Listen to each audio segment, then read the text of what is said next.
The rain in Seattle doesn't fall. It hangs in the air like an accusation. And that particular Tuesday night in October, I could feel every single drop of moisture seeping through the walls of our $3 million smart home as I lay in bed at 1:15 in the morning, staring at the ceiling like it owed me answers.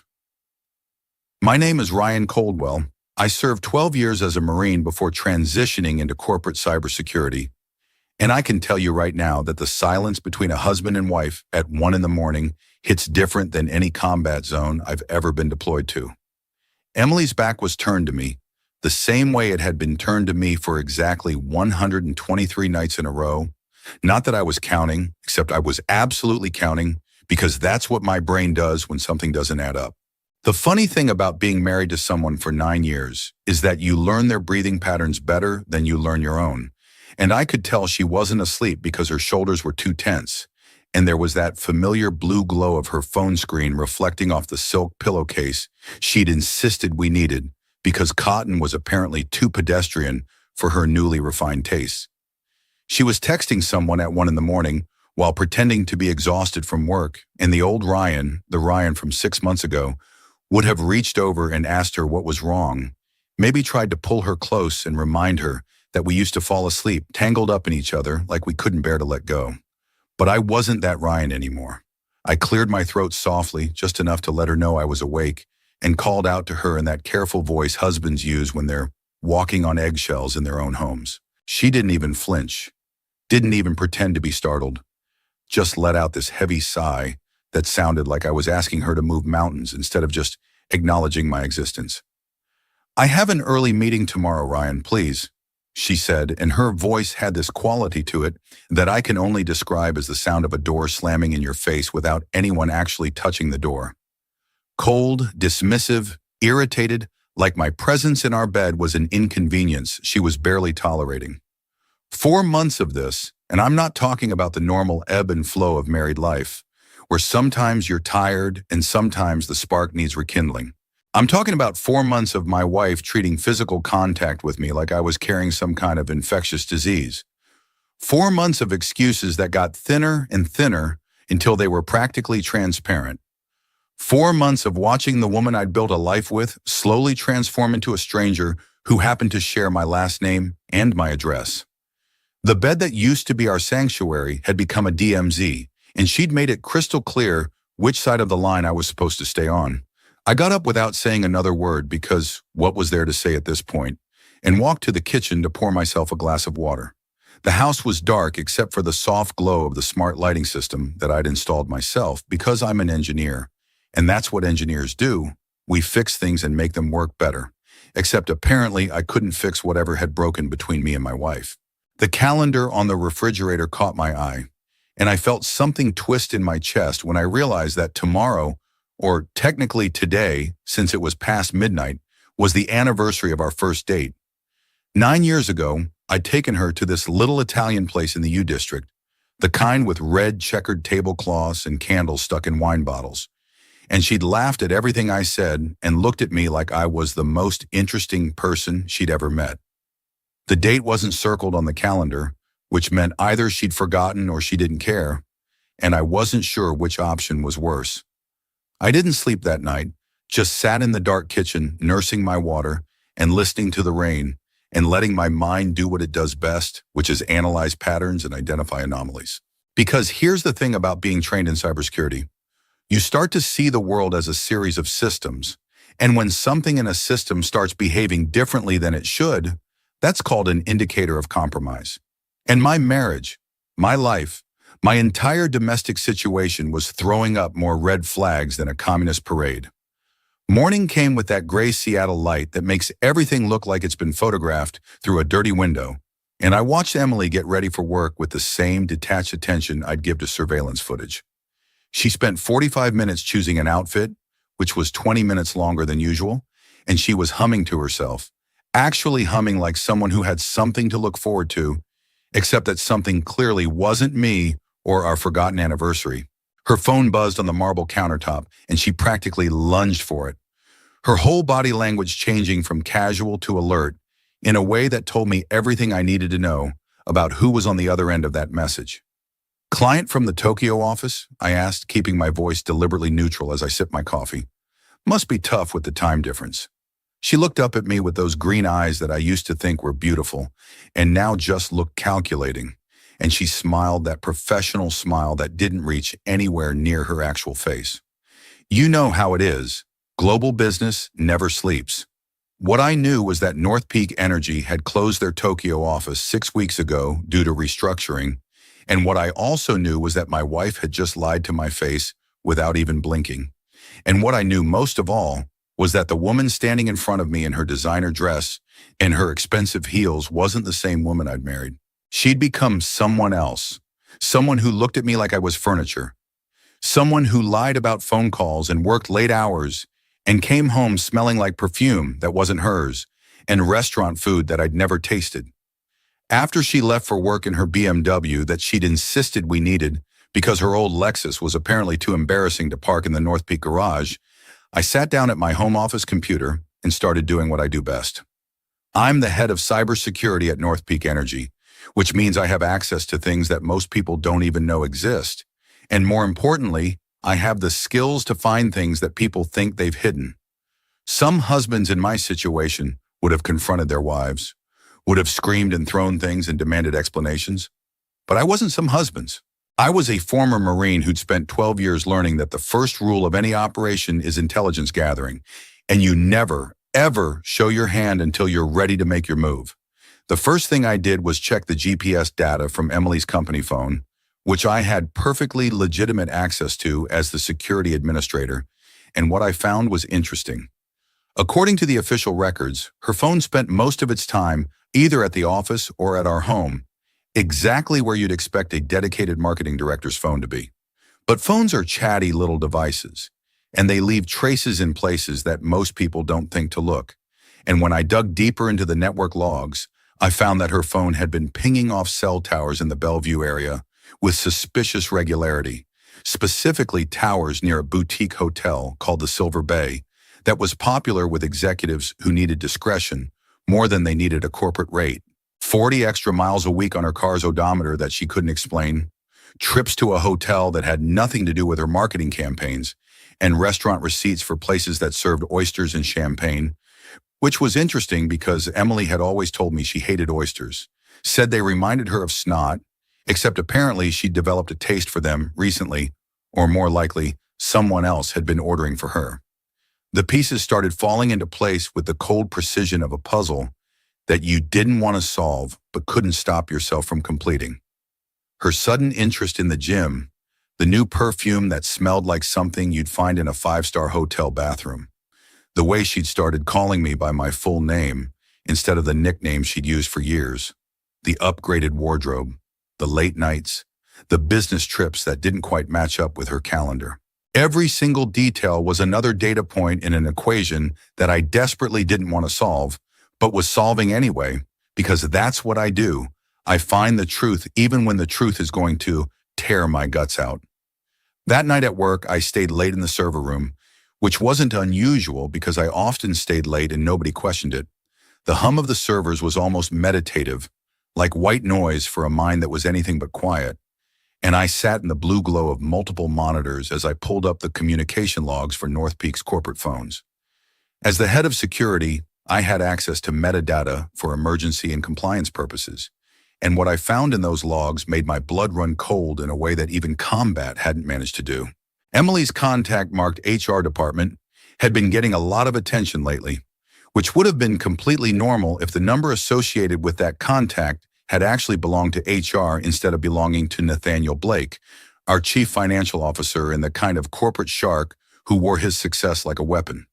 Nate Blake was the guy everyone loved to hate, the one who laughed too loud at his own jokes and wore watches that cost more than most people's cars and had a way of making everyone in the room feel like they were auditioning for his approval. He was also married with 3 kids and a wife who did charity work and smiled for photographs at company events like she hadn't quite figured out what she'd signed up for. I pulled up their message history, and as I read through months of texts, I felt something fundamental shift inside me, like tectonic plates moving deep beneath the surface. The messages started professional enough, discussions about marketing budgets and quarterly projections, but they evolved with depressing predictability into something else entirely. Inside jokes and late-night conversations, and messages that made it clear they weren't just discussing spreadsheets during their frequent working dinners. The one that hit me hardest was from 3 weeks ago, when my wife, the woman I'd pledged my life to, had written to her lover that, "The old fool Moore won't notice a thing. We can push through another 50,000 by the end of the quarter." Followed by his response asking about the soldier boy at home, and her reply that I was harmless, a nobody who'll be out of my life as soon as the bonuses hit. Harmless, she'd called me, a nobody, and there it was in black and white, the truth about how the woman I'd loved for nearly a decade actually saw me. Not as a partner, not as a husband, not even as an obstacle worth respecting, just a placeholder, a warm body to come home to while she built her real life with someone else. I sat in that server room for a long time, just breathing, just letting the information settle into my brain and rearrange itself into something I could work with. The old me, the younger me, the me from before I'd learned that emotions in combat get people killed. That version of Ryan Coldwell might have driven home and confronted his wife, might have screamed and broken things and demanded answers that wouldn't change anything anyway. But I wasn't that person anymore, and I understood with perfect clarity that the woman I'd married was already gone, replaced by someone who saw me as nothing more than a means to an end, and that the only question left was how I was going to handle what came next. Because here's what Emily and her boyfriend didn't understand about me, and what most people in my life didn't understand either. The calm, quiet, steady guy who showed up to work every day and did his job without drama, the husband who didn't make scenes and accepted his wife's excuses without pushing back. That wasn't weakness. That was discipline. The same discipline that had kept me alive in situations that would have broken other people. The same discipline that let me function in environments where losing your cool meant losing your life. And now that discipline was going to be put to a different kind of use, because I wasn't going to lose my cool, wasn't going to give Emily or Nate the satisfaction of seeing me fall apart. I was going to wait and watch and gather every piece of evidence I could find. And when the time was right, I was going to dismantle their carefully constructed world with the same methodical precision I'd used to take down a hostile network. The weeks that followed were an exercise in controlled deception. Me playing the role of the oblivious husband while internally cataloging every lie, every inconsistency, every piece of data that told the real story. I brought Emily flowers for our anniversary, watched her fake smile and make excuses about being too tired to celebrate, noted the way she checked her phone approximately 30 seconds after walking away from me. I told her I understood, that work was stressful, that we'd celebrate when things calmed down, and I saw something like relief in her eyes that confirmed what I already knew, that she'd stopped thinking of me as a threat long ago, if she'd ever thought of me that way at all. There was one particular dinner during that period that stands out in my memory with painful clarity. The kind of evening that should have been normal, but instead felt like watching a play where everyone had forgotten their lines except me. Emily had come home late again, claiming a marathon meeting with the European team, and I'd made pasta from scratch because cooking was one of the ways I'd always shown love, and old habits die hard. She barely looked at the meal when she sat down, more interested in her phone than the hours I'd spent preparing something she used to request specifically.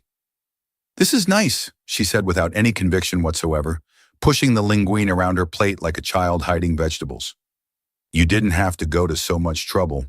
"It's not trouble when it's for someone you care about," I replied, watching her face for any flicker of guilt or recognition, and finding nothing but impatience, poorly disguised as tiredness. She left most of the food untouched and excused herself to take a conference call that lasted 2 hours and produced a lot of muffled laughter from behind the closed door of our home office. I cleaned up the kitchen alone, put the leftovers in containers she would never eat, and sat at the counter wondering when exactly my marriage had become a performance I was required to attend but never actually invited to participate in. The next morning I found a receipt in her coat pocket that she'd meant to throw away. Dinner for 2 at a restaurant I'd never heard of, the bill splitting champagne and oysters, and dessert in amounts that suggested celebration rather than business. The date on the receipt was our anniversary, the same night she'd told me she was too exhausted to do anything but sleep. She hadn't just forgotten our anniversary, she'd actively chosen to spend it with someone else while I sat at home watching the hours tick by and telling myself that work really was just that demanding sometimes. Meanwhile, I dug deeper into the financial records, following the money trail that Emily and Nate had been so careless about hiding. They'd set up a shell company, a marketing consultancy that existed only on paper, and they'd been funneling inflated invoices through North Peak's advertising budget for the past 18 months. The amounts weren't astronomical by corporate standards, but they added up $2.5 million skimmed through fake campaigns and ghost vendors and creative accounting that would have made an auditor weep. And the beautiful part, the part that almost made me laugh out loud in my dark server room, was that they'd done it all using company systems, leaving digital fingerprints everywhere like a couple of amateurs who thought they were criminal masterminds. But it got worse because, of course, it got worse. As I followed the trail, I discovered that Emily hadn't just been stealing money and sleeping with her boss. She'd been actively sabotaging other people's careers to clear her path to the top. Internal emails showed her sharing confidential information about other VP candidates with Nate, giving him ammunition to torpedo their projects and make them look incompetent in front of Harold Moore, the company's founder and CEO. Good people, people who'd worked hard and played by the rules, had their careers derailed because my wife wanted a corner office and was willing to burn anyone who got in her way. Harold Moore was old money and old school, the kind of self-made billionaire who'd built North Peak from a single gas station in Montana to a regional energy empire through sheer grit and an almost religious devotion to integrity. He was the kind of man who still answered his own phone sometimes and remembered the names of employees he'd met once at a company picnic 3 years ago. He was also the kind of man who took betrayal personally, very personally, and when I started compiling my evidence, I knew exactly who needed to see it. The meeting with Harold happened on a Thursday afternoon in his corner office on the 40th floor, where you could see all of Seattle spread out below like a map of everything he'd built. I walked in with a black folder containing printouts of every email, every transaction, every piece of evidence I'd collected, and I placed it on his desk without ceremony or preamble, because Harold was the kind of man who appreciated directness. "What's this, Coldwell?"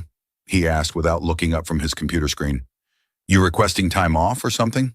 "No, sir," I said, keeping my voice level and professional. "This is an internal security audit concerning potential financial irregularities. Approximately $2.5 million in fraudulent transactions over the past 18 months. That got his attention, and he slowly closed his laptop and looked at me with those gray eyes that had made countless business opponents squirm in their seats. Harold Moore at 63 looked like he could still go a few rounds in a bar fight, and there was a reason nobody in the company crossed him twice. "Go on," he said. I laid it out for him the way I would have briefed a commanding officer, clean and factual and supported by evidence at every point. The shell company, the inflated invoices, the paper trail that led directly to Nathaniel Blake's personal accounts, and from there to a shared fund that Emily had access to. I showed him the emails where they discussed their scheme, casual as anything, like they were planning a vacation instead of committing corporate fraud. I showed him the communications that proved they'd been deliberately undermining other executives to advance Emily's career. And yes, I showed him the hotel footage, not because I wanted his sympathy, but because it established the nature of their relationship and the depth of their collaboration in a way that the financial evidence alone couldn't convey. I'd accessed that footage through legitimate security channels, the kind of thing that was technically within my purview as head of cybersecurity, even if I wouldn't normally have had a reason to look for it. Harold went through the folder page by page, his face getting stonier with each piece of evidence. And when he finally looked up at me, there was something in his expression that I recognized from my time in the service. The look of a man who'd been personally insulted and was calculating exactly how to respond. "Your wife," he said, and it wasn't a question. "Yes, sir. Still legally anyway. I imagine that'll be changing soon." He studied me for a long moment, and I knew what he was looking for. Some sign of emotional weakness, some indication that this was a spurned husband's revenge rather than a legitimate security concern. Whatever he saw must have satisfied him, because he nodded once, sharply, like he was confirming something to himself. They played this all wrong, son. Went after a man who knows how to fight without making a scene. He closed the folder and placed his hand on top of it, like he was making a promise. The charity gala is Friday. We're going to make an example that nobody in this industry will forget. The next 24 hours were a strange kind of limbo, me going through the motions of my life while knowing that everything was about to change. I went home and had dinner with Emily, listening to her talk about her day, while knowing that every word out of her mouth was either a lie or a misdirection. She mentioned the gala, said Nate had hinted that there might be a big announcement, and she actually seemed excited about it, practically glowing with anticipation of her own coronation. "You'll try to look presentable, won't you?" she said, adjusting my collar with fingers that felt like they belonged to a stranger. "This is important for my career." "Wouldn't dream of embarrassing you," I said, and I meant it in ways she couldn't possibly understand. Friday arrived with that kind of crystalline autumn weather that Seattle sometimes produces as an apology for all the rain, and Emily spent the entire day getting ready like she was preparing for her own wedding.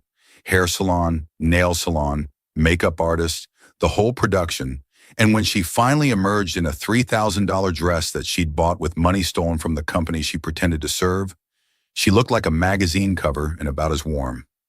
I watched her preen in front of the mirror for 20 minutes straight, adjusting angles and examining herself from every possible direction, like she was memorizing what perfection looked like. Her vanity had always been there, I suppose, but it used to be tempered by warmth, by moments where she would catch me watching her and laugh at her own ridiculousness. Now there was no laughter, just cold assessment, like she was evaluating a product for market readiness. "The emerald earrings or the diamonds?" she asked, holding one against each ear without actually looking at me for an opinion. "The emeralds bring out your eyes," I said automatically. The kind of response I'd given 1,000 times during our marriage, and I watched her ignore my input completely and choose the diamonds anyway. "The diamonds are worth more," she explained to her own reflection, as if that was the only metric that mattered, which I suppose for her it probably was. We drove separately to the gala venue because Emily claimed she might need to stay late for networking, and I shouldn't feel obligated to wait. The real reason, of course, was that she wanted the flexibility to leave with Nate without having to explain herself. But I accepted her excuse with the same passive agreement I'd been practicing for months. Let her think I was the oblivious husband she'd convinced herself she'd married. Let her believe until the very last moment that she was the smartest person in every room. The limo ride to the Grand Aurora Hotel was an exercise in studied indifference. Emily texting with Nate the entire time while I watched the city lights slide past my window and thought about nothing at all. She didn't notice my silence, or if she did, she didn't care enough to ask about it, and that suited me just fine. The man sitting next to her wasn't the husband she'd dismissed and betrayed. He was something else entirely now, something she'd helped create with her lies and her schemes, and her conviction that I was too stupid and too weak to ever be a threat. I caught our reflection in the tinted window, two people in formal wear sitting close enough to touch, but separated by a distance that had nothing to do with physical space, and I thought about all the times I'd sat in vehicles heading toward situations where the outcome was uncertain and possibly fatal. This felt different, but also strangely similar. That sense of calm before a storm you know is coming and have prepared for as thoroughly as possible. The ballroom of the Grand Aurora was everything you'd expect from a high-end corporate charity event. All crystal chandeliers and ice sculptures, and waiters circulating with champagne that probably cost more per bottle than some people made in a week. The room was packed with investors and board members and executives who all seemed to know each other and speak in that particular language of people who've never had to worry about paying their rent. Emily transformed the moment we walked through those doors, becoming the perfect corporate wife, charming and poised and utterly in her element among the sharks. I spotted Nate across the room immediately, standing near the stage with that predatory smile he always wore, looking every inch the successful executive in his custom suit and his $7,000 watch. He caught Emily's eye and gave her a subtle nod that probably looked innocent to anyone who wasn't watching for it, and she responded with a slight adjustment of her hair that might as well have been a secret handshake. These two idiots thought they were being so clever, so subtle, when anyone with half a brain and a reason to look could see exactly what was going on between them. I spent the cocktail hour making polite conversation with mid-level managers who seemed vaguely surprised that the cybersecurity director could form complete sentences about topics other than firewalls and encryption protocols.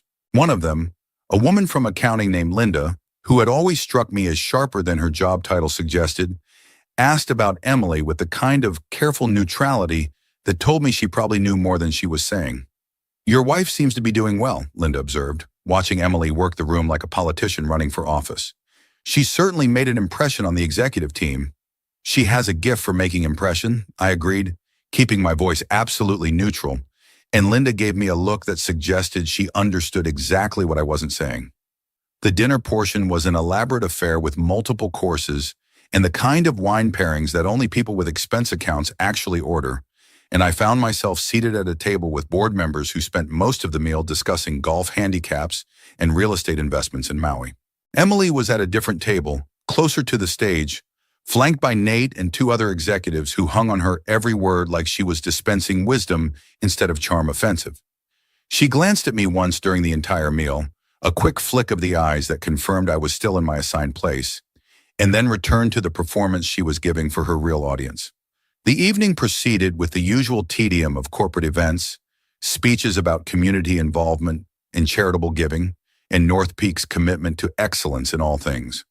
Emily worked the room like she was running for office, introducing herself to board members and laughing at terrible jokes, and positioning herself as close to the stage as possible without being too obvious about it. She barely acknowledged me the entire time, except to occasionally steer me away from conversations she considered too important for a mere cybersecurity engineer. Around 9 o'clock, Harold Moore took the stage, and the room fell into that respectful silence that powerful men command without trying. He looked distinguished in his tuxedo, every inch the successful patriarch, and when he smiled at the crowd, there was nothing in his expression to suggest that anything unusual was about to happen. "Ladies and gentlemen," he began, his voice carrying easily without amplification, "tonight we're here to talk about transparency and the future of our company. But I've always believed that you can't build a future without first confronting the truth." Emily elbowed me in the ribs, her face practically glowing with anticipation. "This is it," she whispered. "He's going to announce the restructuring." I didn't respond, just watched as Harold gestured to a technician near the AV equipment, and the massive screen behind him flickered to life. I felt Emily tense beside me, expecting to see her own face, maybe her name in bold letters, announcing her promotion to a position she'd stolen and schemed for. What appeared instead was a text conversation. Emily's face went white so fast I thought she might actually faint, and across the room, I could see Nate Blake freeze mid-smile as his own words appeared on a screen the size of a small car, projected for 400 of the most important people in Seattle's business community to see. "That old fool Moore won't notice a thing. We can push through another 50,000 by the end of the quarter. What about the soldier boy at home? Ryan? He's harmless. A nobody who will be out of my life as soon as the bonus is hit." The silence in that ballroom was so complete, you could hear the ice melting in the champagne buckets. And then Harold's voice cut through the stillness like a blade. "These messages," he said, his tone almost conversational, "were exchanged between my chief financial officer and my director of marketing over the past several months, as part of a scheme that defrauded this company of over $2 million and destroyed the careers of several talented executives whose only crime was being in the way." The screen changed to financial documents, transaction records, the whole paper trail laid out in damning detail. Murmurs rippled through the crowd like the first tremors before an earthquake, and someone dropped a champagne glass that shattered on the marble floor with a sound like a starting pistol. Then the video appeared, surveillance footage from the Silver Bay Hotel, Emily and Nate walking through the lobby together with his hand low on her back, laughing like they didn't have a care in the world, disappearing into an elevator that clearly wasn't taking them to separate rooms. The footage was tasteful enough that it wouldn't end up on the news, but explicit enough in its implications that nobody in that room could pretend not to understand what they were seeing. Nate made a break for the door, but two security guards materialized in his path like they'd been waiting for exactly this moment, which of course they had, because I'd personally briefed them before the event. His face had gone from predatory confidence to pale terror in about 3 seconds flat, and watching him realize that his carefully constructed world was crumbling in real time was almost enough to make up for the past 4 months of lying awake in an empty bed. Emily grabbed my arm, her fingers digging in hard enough to leave bruises, her voice a desperate hiss that was probably supposed to be quiet, but carried in the silent room anyway. "Ryan, do something. This is a mistake. These are fakes. It's some kind of setup." I looked at her, really looked at her, and I saw behind the perfect makeup and the designer dress to the person she'd become. The person who'd called me harmless and a nobody, who'd lied to my face every day for months, who'd stolen and schemed and destroyed without a second thought. And I felt nothing but a cold clarity that was almost peaceful. "I'm the head of cybersecurity, Emily," I said, making sure my voice carried to the people around us who were watching our little drama like it was dinner theater. "I verified these files personally. Every single one of them is authentic." I reached down and gently, deliberately removed her hand from my sleeve, like I was removing a piece of lint from an otherwise acceptable suit. The look on her face as she realized what was happening, as the implications of my involvement became clear, was something I would carry with me for the rest of my life. Not with satisfaction exactly, but with the grim recognition that some moments cannot be undone. Harold's voice boomed through the speakers again, formal now and final. "Emily Coldwell and Nathaniel Blake are hereby terminated for cause, effective immediately. Their involvement in corporate fraud and ethics violations has been reported to the appropriate authorities, who are waiting in the lobby to continue this conversation." The camera flashes started then, a storm of light as every journalist in the room realized they'd just been handed the kind of story that made careers. Emily stood paralyzed in the center of it all, her carefully constructed image dissolving around her in real time. While across the room, Nate was being escorted out by security with the kind of firm grip that suggested resistance would not be advisable. She turned to me one last time, and I watched the emotions cascade across her face, shock giving way to rage, giving way to something that might have been fear, as she finally understood that she'd underestimated me in ways that were going to cost her everything. "You did this," she said, and it wasn't a question. "You did this," I replied. "I just documented it."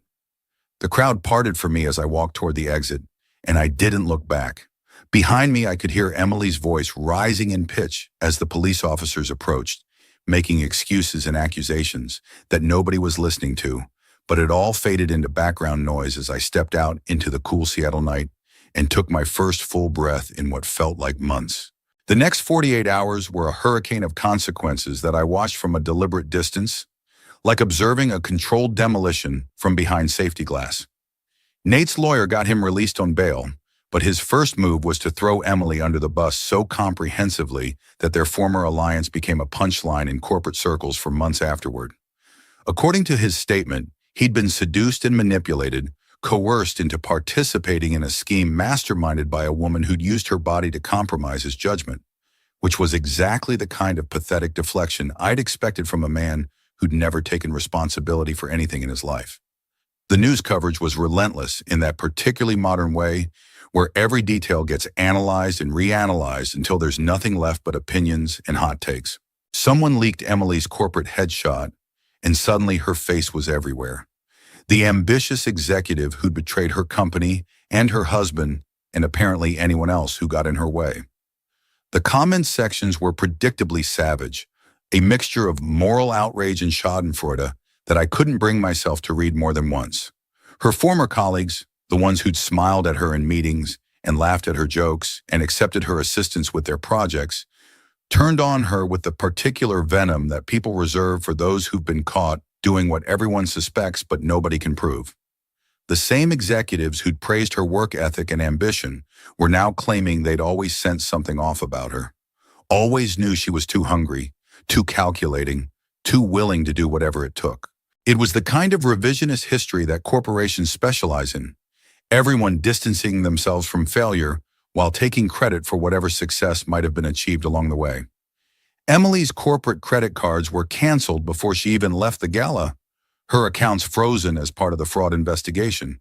Her company car reported for immediate repossession. Her face was on the front page of every local news outlet by morning, and not in the way she'd always dreamed about. The ambitious executive who'd risked everything for a corner office was now the cautionary tale that HR departments would use to train new employees about ethics violations. I received calls from reporters looking for quotes, from lawyers looking for depositions, from former colleagues looking for gossip disguised as concern. I ignored most of them because this wasn't a story I wanted to tell or a narrative I needed to control. The facts spoke for themselves, documented in evidence files and court records, and the kind of corporate communications that would be studied in business ethics courses for years to come. She tried to come home that night, standing in the rain outside our front gate like something out of a movie. Except this wasn't a romantic comedy and there wasn't going to be a heartwarming reconciliation. The security code had been changed, a detail I'd handled earlier that day, along with consultation with a divorce attorney who specialized in protecting assets in cases of spousal fraud. Her belongings were packed in boxes that were already starting to soften in the Seattle drizzle. Designer clothes and expensive shoes and all the material evidence of a life she'd built on stolen money and broken trust. I watched her on the security camera for a while, watched her pound on the gate and then the door, watched her mascara run in black rivers down her cheeks as the rain transformed her from corporate predator to something smaller and more pathetic.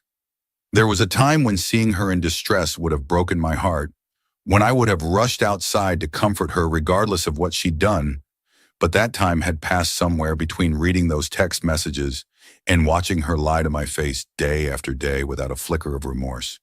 She stood there for almost an hour, alternating between pounding on surfaces and slumping against them. And I found myself wondering what she was thinking, whether she was genuinely sorry or just sorry she got caught, whether somewhere in that calculating mind of hers there was a flicker of understanding about the difference between those two things. The rain kept falling, indifferent to her suffering, the way life tends to be indifferent to people who finally run out of second chances. And eventually she pulled out her phone, probably to call one of the friends who would quickly discover that being associated with her was suddenly bad for their own careers. When I finally opened the door, I didn't step outside. The rain was coming down harder now, and Emily looked like a drowned cat in her ruined designer clothes, her makeup completely destroyed and her hair plastered to her skull. She lunged toward me the moment she saw the door open, her voice cracking with a desperate edge that might have been convincing if I hadn't spent months cataloging every one of her deceptions. "Ryan, please, you have to help me," she gasped, reaching for me with hands that were shaking from cold or fear or both. "This is all a misunderstanding. We can explain everything if you just give me a chance." "There's no we here, Emily," I said, and my voice sounded strange in my own ears, calm and distant, like I was discussing the weather with a neighbor. "There hasn't been a we for a long time. You made that very clear in your messages. Those were taken out of context. I was venting, I didn't mean any of it. You know how stressful work has been." The thing that struck me most in that moment wasn't her desperation or her fear. It was the fact that she was still lying, still trying to manipulate, still treating me like the harmless nobody she described in her texts. Even now, even with her world in ruins around her, she couldn't bring herself to tell me the truth. Couldn't acknowledge what she'd done without qualifying it, minimizing it, turning it into someone else's fault. Some people never learn, I suppose, never figure out that the lies that got them into trouble aren't going to be the same lies that get them out. I reached behind the door and produced a manila envelope, the kind that feels heavier than its contents should warrant because of everything it represents. "Divorce papers," I said, placing them in her trembling hands, "and a restraining order. You're to stay at least 500 feet away from me, my home, and my workplace. The house was purchased entirely with my income and inheritance, so you'll be taking your personal belongings and nothing else." Her face twisted into something ugly, the charming mask finally slipping to reveal the person underneath. "You think you can just throw me away after everything I've done for this marriage?" I almost laughed at that, almost let the absurdity of her statement break my composure. But I held on to the cold calm that had gotten me through worse situations than this. "What exactly have you done for this marriage, Emily? Slept with your boss? Stolen money from the company? Called me harmless and a nobody? Plotted to divorce me the moment your bonuses cleared? I shook my head slowly. You didn't treat this marriage like something worth saving. You treated it like a business expense, and now you're discovering that some costs can't be recovered. You're making a mistake, she hissed, and there was genuine venom in her voice now. The last pretense of the loving wife stripped away to reveal something colder underneath. I will destroy you in court. I'll take everything you have. You're welcome to try, I said, and I meant it. But I'd recommend reading those papers carefully before you make any decisions. My attorney has a very comprehensive understanding of your financial situation, including several transactions that the police might find interesting if they haven't already. The fight went out of her then, like watching a balloon deflate, and she slumped against the doorframe with the papers clutched to her chest. The woman standing in front of me looked nothing like the polished executive she'd worked so hard to become, and I realized with something like surprise that I felt almost sorry for her. Not because she didn't deserve what was happening, but because I was watching someone come face to face with the consequences of their own choices and realizing too late that they'd gambled everything on a losing hand. Where am I supposed to go? She asked, and her voice was small now, stripped of everything but fear. That's not my problem anymore, I said, and I closed the door. The click of the lock sounded like the end of a chapter, which I suppose it was. I stood in the foyer of my empty house, listening to the rain and the muffled sounds of Emily's retreat, and I waited for the rush of triumph or vindication, or at least satisfaction to hit me. What I felt instead was a peculiar emptiness, the kind you experience when you've been carrying a heavy weight for so long that putting it down leaves you feeling lighter, but also somehow incomplete. I walked to the living room and poured myself a whiskey, the good stuff that I'd been saving for special occasions, without ever quite deciding what qualified. The first sip burned pleasantly, and I sat in my favorite chair and watched the rain through the windows and let my mind go quiet for the first time in months. There was still a lot to deal with, lawyers and paperwork, and probably months of legal proceedings before everything was settled. But that was future Ryan's problem. Present Ryan had done what needed to be done, and now present Ryan was going to sit in the silence and appreciate the fact that it no longer felt oppressive. The house was different now, or maybe I was different, or maybe it was both. The spaces where Emily had existed were still there, her decorating choices and her preferred arrangement of furniture, but they felt like artifacts from an archaeological dig, evidence of a previous civilization rather than part of a living home. I would change things eventually, make the space my own in ways that I hadn't bothered to do when I was trying to accommodate someone who'd never intended to stay. The following weeks brought a parade of legal proceedings and depositions and the kind of tedious paperwork that makes you appreciate how efficient explosions are by comparison. Emily's attorney tried every trick in the book, painted her as a victim of workplace pressure and a controlling husband, and about 17 other narratives that might have been compelling if there wasn't a mountain of evidence suggesting otherwise. The fraud investigation expanded to include federal charges when they discovered the offshore accounts. And suddenly Emily's legal problems were much bigger than a divorce settlement. I had to testify twice, once for the divorce proceedings and once for the federal investigation, and both times I kept my answers short and factual and refused to be drawn into emotional speculation about my former wife's character or motivations. The lawyers on her side tried to paint me as a vengeful husband who'd manufactured evidence to destroy her, but the forensic accountants had verified everything I'd found, and then some, and by the end of the first week of testimony, even her own legal team seemed to be going through the motions rather than mounting a genuine defense. The hardest part wasn't the legal proceedings or the media attention or even the occasional hostile encounter with someone who'd been taken in by Emily's victim narrative. The hardest part was the quiet moments, the times when I'd come home to an empty house and reach for the phone to tell someone about my day before remembering that the person I'd shared that ritual with for nearly a decade was gone. Not dead, just gone. Transformed into a stranger I couldn't recognize and wouldn't want to know even if recognition were possible. Nate Blake took a plea deal that included significant prison time and enough financial penalties to wipe out most of what he'd stolen, and his cooperation agreement meant that Emily couldn't claim ignorance about the depth of the scheme. His wife filed for divorce within the week, and I heard through the corporate grapevine that she'd sold their house in Medina and moved back to her family in Connecticut with the kids. Another casualty of ambition and betrayal, another family broken by people who thought the rules didn't apply to them. I ran into Nate's former wife once, about 6 months after everything happened, in the coffee shop near my office. She recognized me before I recognized her, which made sense because my face had been in the news almost as much as her husband's, and she stopped at my table with an expression I couldn't quite read. "Ryan Coldwell," she said, and it wasn't a question. "Mrs. Blake," I replied, not sure what else to say. "Please call me Catherine. I think we're past formalities at this point." She hesitated, then asked, "Do you mind if I sit for a moment?" We talked for about 20 minutes. Two people whose lives had been demolished by the same bomb, comparing notes on reconstruction. She was doing better than I'd expected, had reconnected with family and old friends, and was slowly building a new life that didn't depend on her husband's approval or his career or his collection of lies. She thanked me, which I hadn't expected, for bringing everything into the open. "It was worse not knowing," she said, stirring a coffee she barely touched. "Suspecting, but never being sure. At least now I understand what I was dealing with."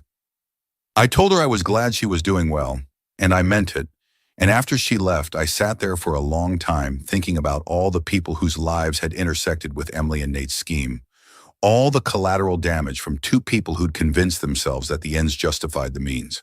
Harold Moore called me into his office a month after the gala, and I went expecting either a promotion or a conversation about all the confidential information I'd accessed during my investigation.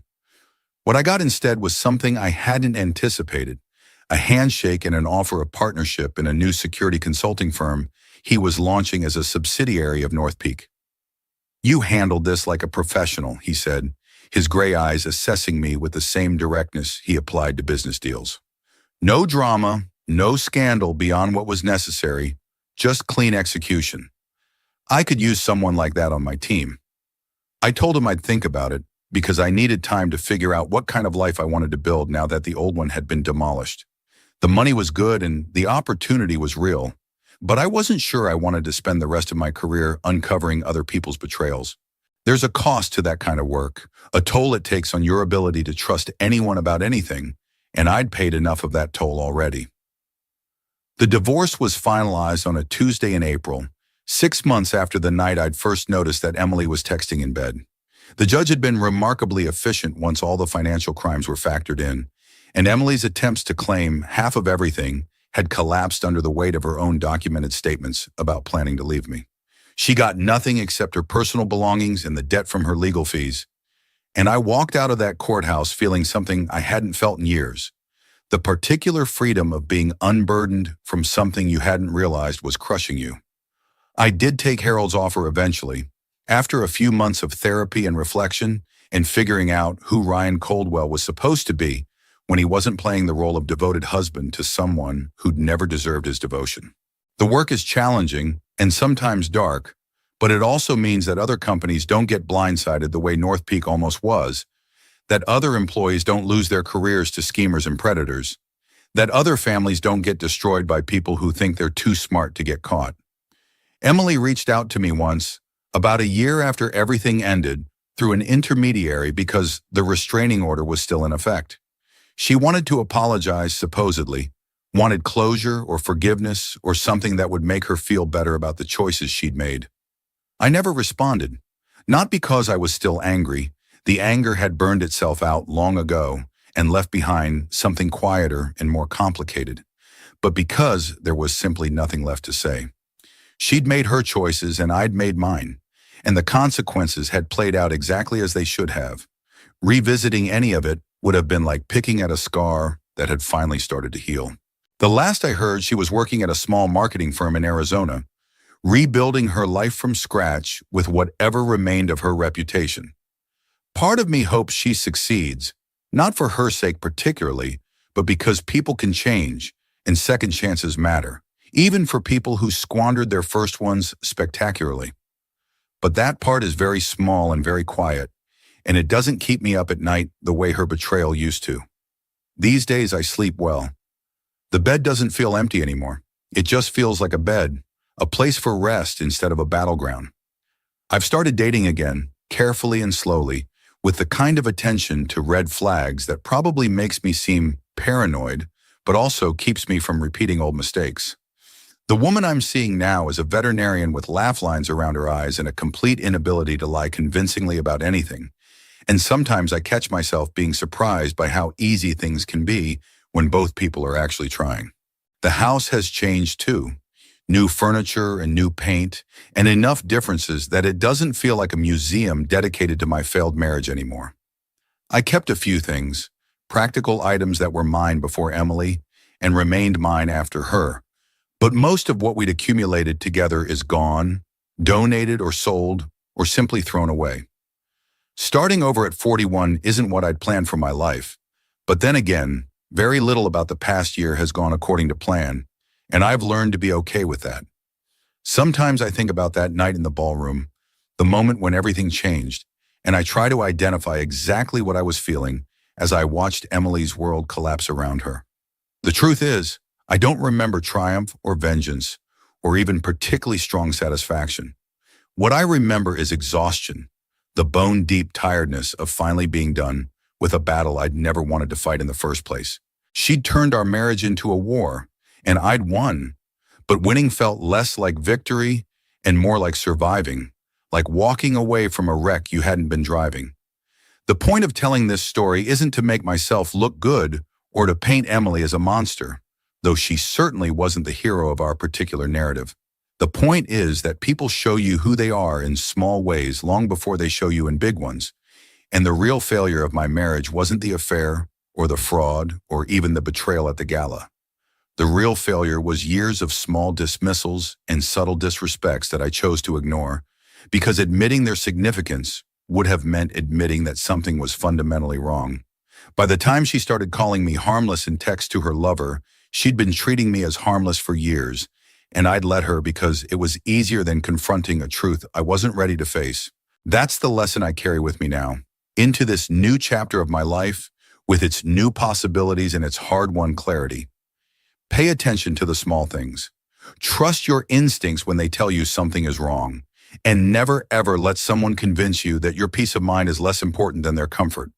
The rain is falling again tonight, the same Seattle rain that's been falling for as long as anyone can remember, and I'm sitting in my living room with a glass of whiskey and absolutely nothing to prove to anyone. The silence in this house isn't empty anymore. It's just quiet. The kind of quiet that comes after a storm has passed, and everything that needed to be washed away is finally gone. Tomorrow there will be work and challenges and all the complications of living a real life in a world that doesn't particularly care about your comfort. But tonight, right now, there's just this: a man in his own space, at peace with his choices, looking forward to whatever comes next without fear or obligation or the weight of someone else's deceptions. And honestly, after everything that happened, that's more than enough.